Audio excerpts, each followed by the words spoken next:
It is a tale of two killers, two blood-soaked reactionaries, one loved and one loathed by the world media. Narendra Modi and Rodrigo Duterte, respectively the rulers of India and the Philippines. Modi was elected Prime Minister of India as candidate for the hard-right Bharatiya Janata Party in May 2014. Former Chief Minister of the Gujarat region, he beat a corrupt and exhausted Congress party establishment headed by Manmohan Singh with just under a third of the popular vote. Duterte was the candidate of the populist party PDP Laban. A former mayor of Davao, he gained just under 40% of the popular vote, campaigning against corruption and crime. His shock victory upset the rule of the liberal Yellow forces and the post-Marcos political elite, whose democratic credentials were always weak. This wildly popular fascist, as the Filipino academic and activist Weldon Bello calls him, made a war on drugs and a campaign against the establishment his key themes. He drew sections of the old left, including from the Communist Party, into his political coalition. Both candidates gathered clear support across classes and summoned massive crowds of people in huge public spectacles as part of their campaign. In this way, they each anticipated the form of reactionary politics that has taken over the presidency of the United States. One other thing they had in common was that they both had a bloody past. But in the international media, especially the business press, this was handled very differently in each case. Narendra Modi's past was no secret.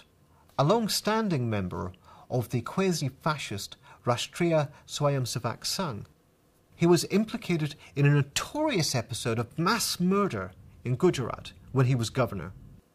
As Aditya Chakraborty wrote for The Guardian at the time of the Indian elections in 2014, Modi was a man with a massacre on his hands.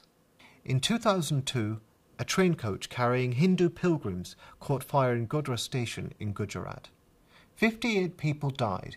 Within hours and without a shred of evidence, Modi declared that the Pakistani secret services had been to blame. He then had the charred bodies paraded in the main city of Ahmedabad and let his own party support a statewide strike for 3 days. What followed was mass bloodshed. 1,000 dead on official estimates, more than 2,000 by independent tallies. All of this was amply documented by numerous human rights organisations, along with Modi's personal culpability in inciting the murder. And much of the fallout was still going through the courts when Modi was elected. Modi was internationally ostracised at the time. As the Wall Street Journal complained in 2014, Modi was banned from the US in 2005 because of his violation of the rights of religious minorities. But there was also a myth of Modi as a tough administrator who had brought great prosperity to the region of Gujarat, the so-called Gujarat model. For example, The Economist lauded this model, Modi-nomics, for having made Gujarat one of India's most business-friendly states. On the strength of this, much of the Western press and political class welcomed Modi's election. The Economist carried a front page saluting Modi. Strong man, how Modi can unleash India. In its leader column, it gushed that Modi's amazing victory gives India its best chance ever of prosperity and celebrated Modi's petty bourgeois capitalist ethic. Mr. Modi has a mandate for economic reform. It was the votes of the young, urban and educated that won him the election. They were turned off by Congress's drift and venality and its preference for welfare handouts over fostering opportunity. They want the chance of self-advancement that Mr. Modi, a tea seller's son, both represents and promises. The Investors' Chronicle welcomed Modinization. The Economic Times of India could report on the enthusiasm of US politicians inspired by the economic reforms of Narendra Modi. He was named Time magazine's Person of the Year. President Obama, as the Huffington Post reported, felt able to invite Modi to the US after years of ostracism and despite a visa ban. Even as the prosecutions were still taking place, Simon Tisdall reported in The Guardian, Modi's visa was secure. Modi's international reputation had been instantly sanctified by his electoral success, despite the blood on his hands. In truth, there had long been a degree of sympathy for Modi in some quarters of the business press based on the Gujarat model. The Financial Times magazine, FDI, got into trouble back in 2009 after naming Modi Asian Personality of the Year, before being forced, as the Huffington Post reports, to withdraw the award. So then, what is this Gujarat model? Does it actually exist? Perhaps the best summary of the model is produced by the academic Christoph Jafferlot, Growth Without Development. Growth is based on a series of policies to benefit business and parts of the rising middle class, but this means the state lags behind the rest of India in reducing poverty and infant mortality and increasing literacy. By 2017, some of the shine has been worn off Modi for the international press. The Financial Times cited that Modi had been elected on a platform of economic revival, pledging to sweep away bureaucracy, improve infrastructure, draw in foreign investment and create jobs. Almost 3 years on, most of these promises remain unfulfilled.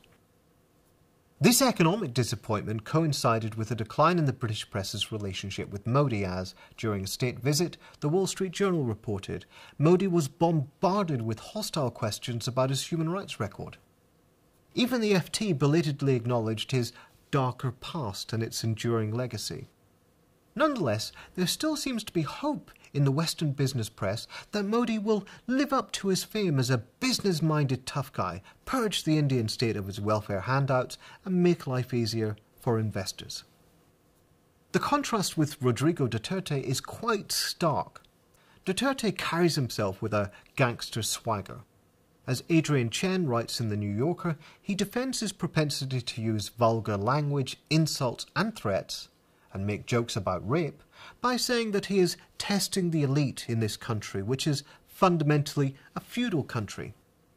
But he also has blood in his hands, and unlike the heavily mythopoeic coverage of Modi, the strongman, his rise provoked serious criticism. On the eve of the election which brought Duterte to power in 2016, the Financial Times expressed alarm.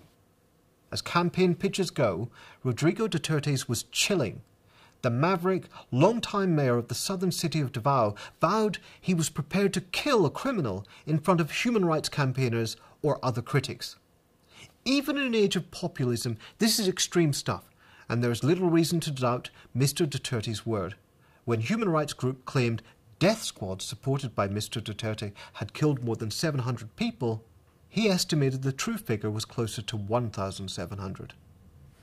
Reviewing the rise of Duterte earlier this year, the same paper looked at his bloody rule as mayor of the city of Davao. It noted that since being elected, his war on drugs had led to the killing of more than 7,000 people by police and others, which Amnesty International had described as a crime against humanity. It depicted him, as mayor of Davao, sporting a submachine gun and traced a disturbing pattern, a growing number of extrajudicial killings as he imposed law and order. CNN pursued the same thread, linking a rise in state murders across the Philippines since the election to Duterte's connections to a well-coordinated group of vigilantes carrying out extrajudicial killings while he was mayor of Davao. In another report, it announced with shock that Duterte admitted to personally killing suspects during his time as mayor. There is then no Davao model to celebrate here.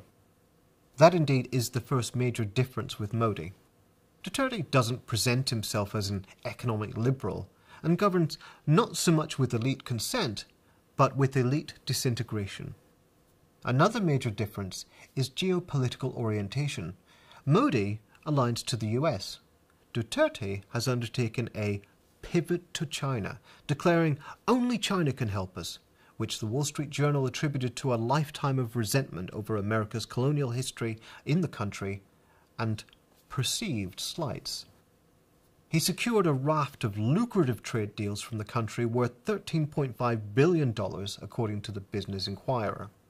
And as the Los Angeles Times reported, delighted his Chinese audience by announcing his separation from the US. The Philippines had been part of the broad US alliance encircling China. The Economist complains of Duterte's pivot, saying, "What that means for the American pivot to Asia scarcely bears thinking about." This doesn't mean Duterte is isolated. Trump predictably praised his war on drugs, while desperate Britain, hungry for trade alliances amid Brexit, has spoken of shared values. But to the business class forged under the Washington Consensus, he offers nothing. There are other differences. Duterte's massacres are happening right now. But even if the murder were safely in the past, as Modi's is assumed to be, it is hard to see Duterte receiving anything like the awestruck accolades garnered by Modi, let alone being celebrated as a strongman. But then, Duterte doesn't command the world's largest democracy with a massive, growing economy teeming with profit opportunities. He is an autocrat, but not a neoliberal autocrat, not part of a liberal world order. And when it comes to the media, particularly the business press, that makes far more difference than a few thousand corpses.